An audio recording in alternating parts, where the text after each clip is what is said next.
दोस्तों नमस्कार, कैसे हैं आप लोग? अच्छे होंगे मुझे पूरी उम्मीद है और मैं भी बहुत अच्छा हूं। आप सभी लोगों का बहुत धन्यवाद करना चाहूँगा। आप लगातार मेरे वीडियोस को बहुत ज़्यादा लाइक कर रहे हैं और यदि आप पहली बार मेरी वीडियो को देख रहे हैं तो प्लीज़ मेरे चैनल को सब्सक्राइब करना तो गलती से भी ना भूलें, क्योंकि इसमें बहुत ज़्यादा बेहतरीन जानकारी आने वाली है और बहुत अच्छा आपका एंटरटेनमेंट भी होने वाला है। दोस्तों आप लोग जानते होंगे मैं उत्तराखंड से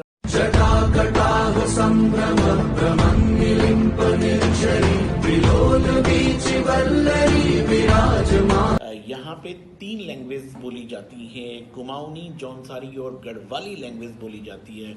इसी के कंसेप्ट में मैं आपको कुछ बताना चाहता हूँ कि अक्सर आपने देखा होगा जब भी आपका कोई दोस्त, आपका कोई रिश्तेदार गढ़वाली में बात करता है तो वो एक शब्द का इस्तेमाल करता है जिसका कि नाम है बल। लेकिन कभी आपने सोचा है कि ये बल शब्द क्यों कहा जाता है? कोई कारण होगा इस बल शब्द को कहने के लिए। जैसे कुमाऊनी में एक शब्द कहा जाता है ठहरा, लेकिन गढ़वाली में एक शब्द कहा जाता है बल। तो दोस्तों मैं आपको बताना चाहता हूँ कि ये बल ऐसा ही नहीं कहा जाता। अगर ये जो हमारी गढ़वाली लैंग्वेज है ये अगर इंग्लिश लैंग्वेज होती तो आपको एक बड़ी कंपटीशन में पूछा जाता है कि बल शब्द कहाँ पे लगाया जाता है। आपके टीचर आपको बताते हैं कि बल शब्द यहाँ पे लगाया जाता है। तो गढ़वाली लैंग्वेज में बल जो बोला जाता है, यहाँ के जो स्थानीय नागरिक बल शब्द का इस्तेमाल करते हैं उसे यूं ही नहीं करते हैं। अभी कुछ समय पहले मैंने एक मूवी देखी थी। मूवी का नाम था बत्ती गुल और मीटर चालू, जिसमें कि शाहिद कपूर जैसे बड़े स्टार्स ने काम किया है। दोस्ती में सब हो सकने वाला ठहरा बल, नॉटी जस्ट फॉर यू बेटा। कि ऑथेंटिक तरीके से उन्होंने बल का इस्तेमाल नहीं किया। उन्होंने या तो इस पे बहुत अच्छा होमवर्क नहीं किया, और या जिन्होंने भी उन्हें सजेस्ट किया होगा मुझे लगता है कि उनको भी शायद जानकारी नहीं होगी कि कहाँ पे बल लगता है। मुझे लगता है कि कभी कभी आम उत्तराखंडी या किसी गढ़वाली को भी पता नहीं होगा कि बल शब्द कहाँ पे लगता है। मैं आज आपको बताता हूँ, लेकिन बताने से पहले एक बार फिर से कहूँगा कि सब्सक्राइब। दोस्तों बल शब्द का इस्तेमाल होता है जब प्रथम वचन द्वितीय वचन के पास तृतीय वचन की बात बोलता है, यानी कि फर्स्ट पर्सन सेकंड पर्सन के पास थर्ड पर्सन की बात को कोट में कहता है, कोट करते हुए कहता है। थोड़ा सी मुश्किल लगा, चलो मैं आपको और आसान किए देता हूँ।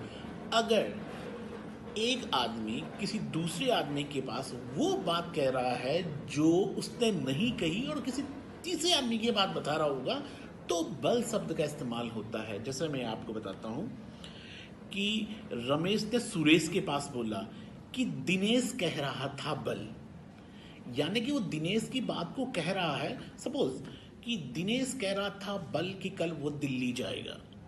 जब बल लगता है तो इसका मतलब बात इन्वर्टर्स कॉमा में है, यानी कि दिनेश सुरेश के पास रमेश की बात कर रहा है, दीपक अतुल के पास मयंक की बात कर रहा है। पहला कारण ये है। और इस सिचुएशन में लगता है अमित कह रहा था बल कि वो कल कॉलेज नहीं आएगा, बल।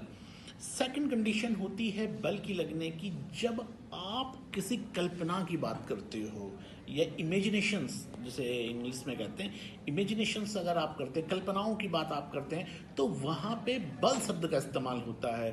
काश मेरे पास एक कार होती बल, काश मैं इस सीजन में बद्रीनाथ जा पाता बल। तो जब आप बल शब्द का इस्तेमाल कर रहे हैं और वहाँ पे थर्ड पर्सन का यूज़ नहीं कर रहे हैं तो इसका मतलब कंफर्म है कि आप किसी कल्पना की बात कर रहे हैं, किसी इमेजिनेशन की बात कर रहे हैं। और यदि आप किसी की बात को कोट कर रहे हैं तो फिर उसके आगे आप बल शब्द का इस्तेमाल लगाते हैं। तो जब भी आप किसी गढ़वाली व्यक्ति को मिले और वो बल शब्द का इस्तेमाल कर रहा है तो ये 2 कंडीशंस जरूर अप्लाई होंगी। दोस्तों क्या होता है कुमाऊनी में ठहरा का मतलब और कहाँ पे लगाई जाती है, बहुत जल्द इसके ऊपर भी एक वीडियो आएगी। तब तक लेता हूँ आपसे विदा। नमस्कार, थैंक यू।